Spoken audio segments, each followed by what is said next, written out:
गोपियों के द्वारा दुर्वासा को भोजन एवं उनसे शिक्षा। गर्भ संहिता में एक कथा है। एक बार श्रावण मास में रास के समय भगवान श्री कृष्ण बड़े विलंब से आए, तो गोपियों ने उनसे कारण पूछा। श्री कृष्ण ने कहा, मेरे गुरु मुनि दुर्वासा आए हैं, मैं उनके दर्शनार्थ गया था। गोपियों को आश्चर्य हुआ, आपके गुरु? तो कृष्ण ने कहा, हाँ, दुर्वासा मुनि मेरी ब्रह्म विद्या के गुरु हैं। गोपियों ने सोचा, भगवान के गुरु कितने महान होंगे, हम उन्हें भोजन कराएंगी। श्री कृष्ण ने कहा, मेरे गुरु भूख लगने पर दिन में एक ही बार दुर्वा रस पीते हैं, भोजन नहीं करते। तुम्हारा प्रेम शुद्ध होगा तो वे आहार करेंगे। गोपियों ने भांति भांति के मिष्ठान्न बनाए।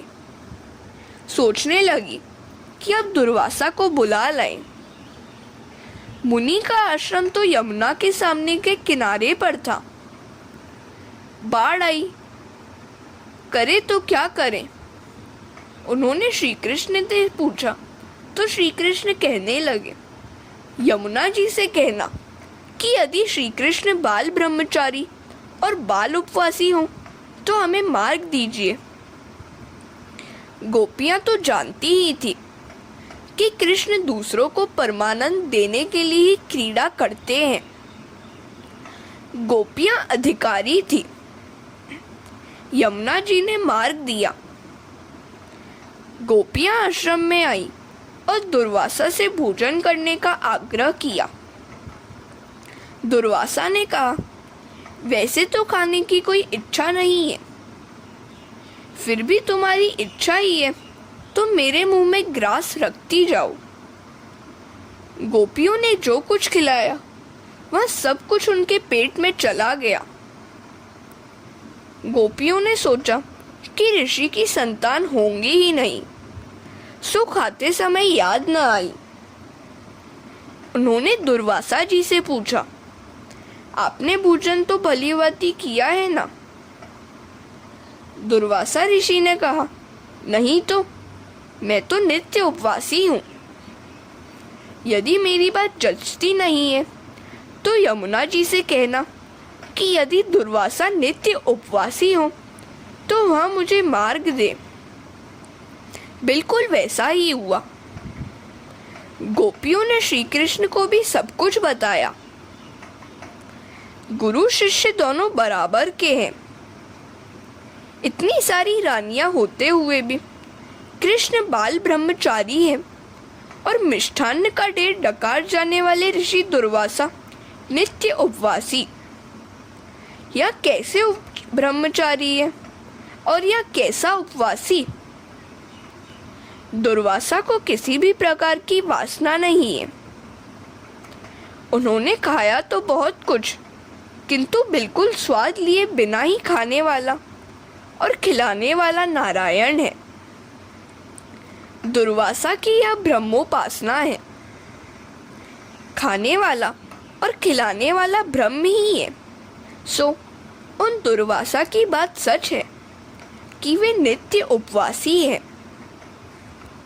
कृष्ण और दुर्वासा को किसी भी वस्तु के प्रति कोई आसक्ति या वासना थी ही नहीं। सब कुछ भोगकर भी वे निष्कामी थे। श्री कृष्ण ने गृहस्थाश्रम और संन्यास्ताश्रम का समन्वय कर दिखाया। वे निष्काम ही हैं। निष्काम श्री कृष्ण का ध्यान करने वाला व्यक्ति स्वयं भी निष्काम हो जाता है।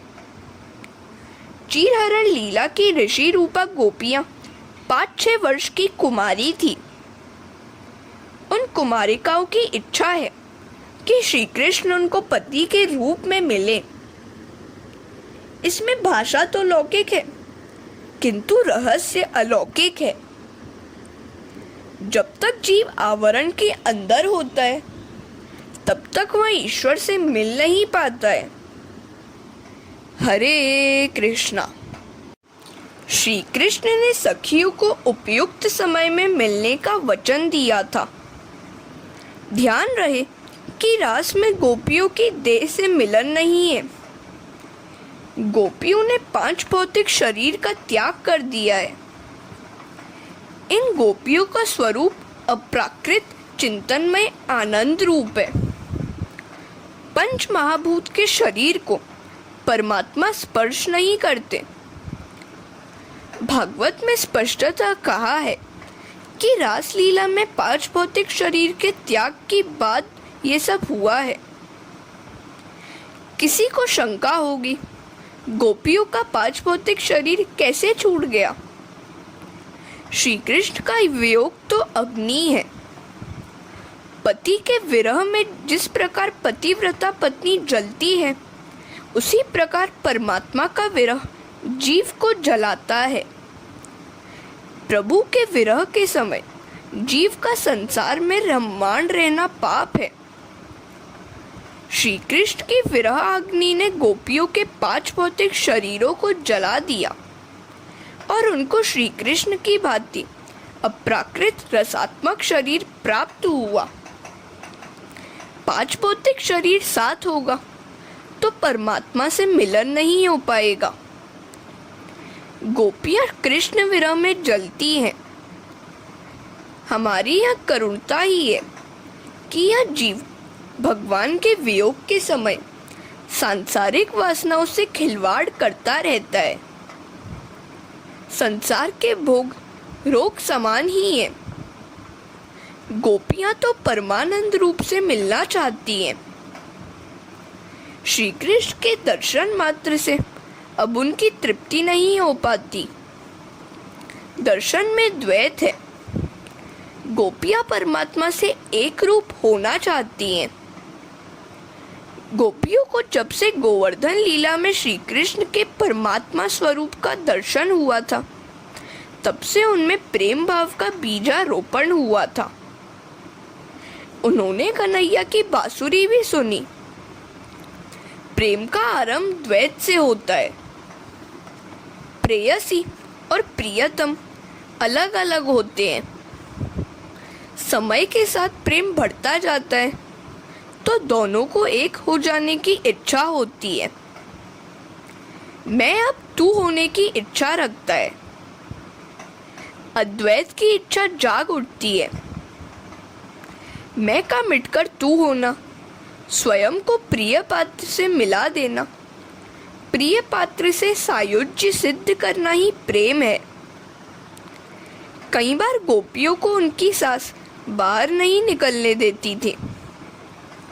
उनकी व्याकुलता को देखकर कन्हैया उनके रसोई घर में प्रकट हो जाता था। जीव जब अति आतुर होता है तब ईश्वर उससे मिलने के लिए आते हैं। गोपियों का प्रेम धीरे धीरे बढ़ता जा रहा है। श्री कृष्ण से मिलना है, एक होना है। अब पल भर का भी विरह सहा नहीं जाता। कृष्ण विरह से वे मूर्छित हो जाती थी। अब उनकी और कोई वासना नहीं है। जीव शुद्ध होकर ईश्वर से मिलने के लिए आतुर हो गया है। अब रासलीला होगी। कृष्ण ने अपने बाल मित्रों से कहा था कि जब भी किसी को मूर्छा आए उन्हें बुलाया जाए। गोपियों की मूर्छा उतारने का उपाय वे जानते हैं। गोपियों के मन और प्राण उन्हीं में है। गोपी मूर्छित हुई तो कन्हैया को बुलाया गया। वे समझ गए कि गोपियों का प्रेम भाव बढ़ता जा रहा है। कन्हैया ने गोपी को सहलाते हुए कान में कहा, शरद पूर्णिमा की रात्रि को तुझसे मिलूंगा। तब तक धीरज रखकर मेरा सतत ध्यान करती रहना। हरे कृष्णा। वैष्णव तो प्रेमी से मिलने की आशा में ही जीते हैं। कन्हैया अवश्य मिलेगा। गोकुल की सभी गोपियां रास में नहीं गई थी। जिन गोपियों को अधिकार प्राप्त हुआ था वे ही जा सकी थी। युवावस्था से ही भक्ति का रंग लगना चाहिए। वृद्धावस्था में भक्ति का रंग चढ़े वह ठीक तो है, किंतु उत्तम नहीं है। जो केवल वृद्धावस्था में ही भक्ति का आरंभ करता है उसे युवावस्था के काम सुखों का स्मरण सताता रहता है। वृद्धावस्था में यदि अंदर से भक्ति उत्पन्न न हो पाए तो दूसरों को टीका टिप्पणी करने का जी हो जाता है। परायों की, दूसरों के रहन सहन, घर गृहस्थी, व्यवहार आदि की चू चपड़ करते रहना सबसे बड़ा पाप है। जब भी स्त्रियां एक दूसरे से मिलती हैं तो पति, संतान, बहू, कपड़े लत्ते आदि की बातों में लगी रहती हैं। जो भक्ति के रंग में रंग जाते हैं वे ऐसी फालतू बातों में भाग नहीं लेते। बाल पक जाने के बाद माला न फेरे तो उसका कलेजा और काला हो जाता है। बाल के साथ कलेजा उजला ना हो सके यह बड़ी दुखद बात है। कन्हैया उस गोपी के कानों में कुछ कह रहा था और गोपी की मूर्छा दूर हो रही थी। एक वृद्धा ने यह देखा तो उसको दाल में कुछ काला नजर आया। मुझे यह मंत्र जानना ही होगा। उस बूढ़ी ने ढोंग किया। घर का काम करते करते जानबूझकर जमीन पर लेट गई। बहू को दुख हुआ। उसने श्री कृष्ण के पास जाकर कहा, नाथ पधारिए, मेरी सास जी मूर्छित हो गई हैं। बेचारी बहू को क्या खबर थी कि उसकी सास कपट कर रही है। कन्हैया ने कहा, जिसके बाल पक गए हो उसको मेरे मंत्र से कोई लाभ नहीं हो पाता, सो मैं नहीं आऊंगा। किंतु गोपी ने बड़े प्रेम से आग्रह किया तो वे इनकार न कर सके।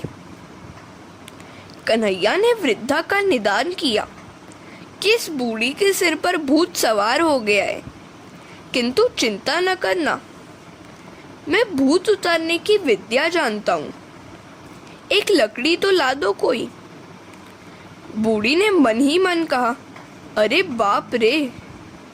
इतने में तो लकड़ी आ गई और कन्हैया ने उस बूढ़ी को 2 फटके मार दिए।